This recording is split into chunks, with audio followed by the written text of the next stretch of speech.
Dhanik Bharat educational institutions inter IIT JEE NEET admission open. Guntur బద్వేళ్లలో మహిళలపై జరిగిన దాడులను నిరసిస్తూ కడప నగరంలోని అంబేద్కర్ సర్కిల్ వద్ద వైఎస్ఆర్ కాంగ్రెస్ పార్టీ రాష్ట్ర మహిళా విభాగం ఆధ్వర్యంలో ఆందోళన చేపట్టారు. రాష్ట్రంలో మహిళలపై దాడులు హత్యలు పెరిగిపోతూ ఉంటే కూటమి ప్రభుత్వం స్పందించకపోవడం శాంతి భద్రతల వైఫల్యానికి నిదర్శనమని బద్వేల్ ఎమ్మెల్యే డాక్టర్ సుధా ఆరోపించారు. బాధిత కుటుంబాలకు న్యాయం చేయడంలో ప్రభుత్వం విఫలమైందని మండిపడ్డారు. న్యాయం కోరితే వేధింపులకు గురి చేయడం ప్రజాస్వామ్యానికే ప్రమాదకరమని ఆగ్రహం వ్యక్తం చేశారు.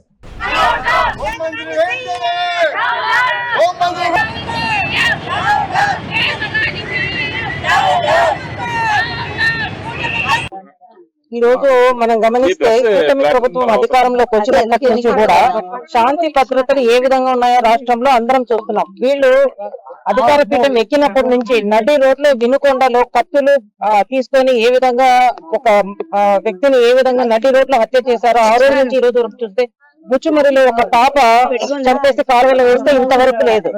తిరుపతిలో జనసేన ఎమ్మెల్యే బాధితురాలు నడి రోడ్లో ఒక మహిళను కొట్టడము, గుంటూరులో ఒక మహిళని కొట్టడం గాని, నిన్న బద్వేల్ మామూలుగా బద్వేల్లో ఎంతో పీస్ఫుల్ గా ఉండే బద్వేల్లో కూడా అధికారం ఉందని అధికారాన్ని చూసుకొని మహిళలని వృద్ధులని కూడా చూడకుండా పెద్ద పెద్ద బరిసెలు గడ్డపార్లు తీసుకొని వచ్చి వాళ్ళని ఏ విధంగా భయప్రాంతులు పట్టపగలు నడి రోడ్లో ఏ విధంగా భయప్రాంతాలకు గురి చేశారో మనం అంతా కూడా చూస్తున్నాం.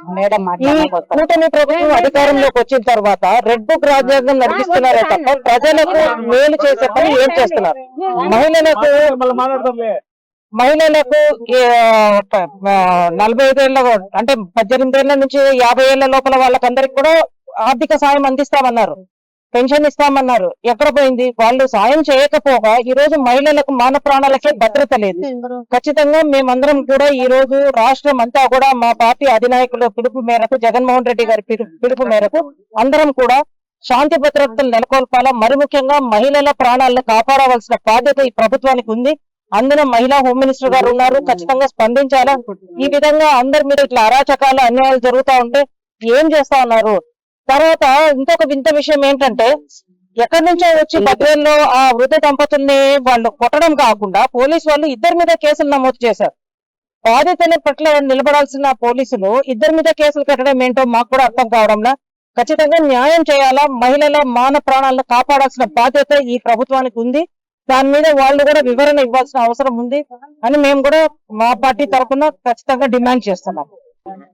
ఈ రోజు మనం గమనిస్తే కూటమి ప్రభుత్వం అధికారంలోకి వచ్చిన గుంటూరు బద్వేలలో జరిగినటువంటి మహిళలపై జరిగినటువంటి దాడులు నిరసిస్తూ కడప నగరంలోని అంబేద్కర్ సర్కిల్ వద్ద వైఎస్ఆర్ కాంగ్రెస్ పార్టీ రాష్ట్ర మహిళా విభాగం ఆధ్వర్యంలో ఆందోళన అయితే చేపట్టారు. ప్రశాంతంగా ఉండేటువంటి నగరాల్లో మహిళల మీద బహిరంగంగా ఆ స్థాయిలో దాడులు జరుగుతుంటే కూటమి ప్రభుత్వం ఏం చేస్తుంది? గుంటూరులో వినుకొండలో జరిగినటువంటి హత్యకు సంబంధించి కూడా ప్రస్తావించడం జరిగింది. అలాగే మహిళల పైన కూటమి ప్రభుత్వం వచ్చిన తర్వాత జరుగుతున్నటువంటి దాడులు కావచ్చు, అఘాయిత్యాలు కావచ్చు, అమానుషకరమైనటువంటి ఘటనలు కావచ్చు, వైఎస్ఆర్ కాంగ్రెస్ పార్టీ ప్రశ్నిస్తుంది, నిలదీస్తుంది. అయినప్పటికీ కూడా అణచివేసేటువంటి ధోరణితోనే కూటమి ప్రభుత్వం ముందుకు వెళ్తోంది తప్ప ఎక్కడ మహిళలకు న్యాయం జరిగినటువంటి దాఖలాలు లేవని కూడా చెప్తూ ఉన్నారు. మహిళా విభాగానికి సంబంధించినటువంటి నాయకులు కూటమి ప్రభుత్వాన్ని నేరుగా ప్రశ్నిస్తున్నటువంటి సిచ్యువేషన్ ఉంది. ఒక్కచోటే కాదు, బయటకు రానటువంటి ఉదంతాలు ఇంకెన్నో. ఇది చెప్తున్నటువంటి మాట. ఇప్పటికైనా సరే కూటమి ప్రభుత్వం మహిళల పట్ల ఎవరైనా సరే ఎటువంటి ఘాతుకాలకైనా పాల్పడితే, దాడులు చేస్తే, ఈ విధంగా హత్యా ప్రయత్నాలు కూడా చేస్తూ ఉంటే ఇమ్మీడియట్ గా వారి మీద చర్యలు తీసుకోవాలి. ఇది వారు చెప్తున్నటువంటి మాట. మాకు దీనికి సంబంధించి సెక్యూరిటీ కావాలి. బహిరంగంగా మేము తిరగాలన్నా లేకపోతే మా పనులు మేము చేసుకోవాలన్నా కానీ బయటకు రాలేనటువంటి పరిస్థితులు కూటమి ప్రభుత్వ పాలనలో ఉన్నాయని కూడా వైఎస్ఆర్సీపీ మహిళా నేతలు చెప్తున్నారు. ఇంతటితో ఆగకుంటే, కూటమి ప్రభుత్వం తగినటువంటి చర్యలు తీసుకోకుంటే రాష్ట్ర వ్యాప్త ఉద్యమానికి మేము శ్రీకారం చుడతాం. వైఎస్ జగన్మోహన్ రెడ్డి మాకు గ్రీన్ సిగ్నల్ ఇచ్చారు.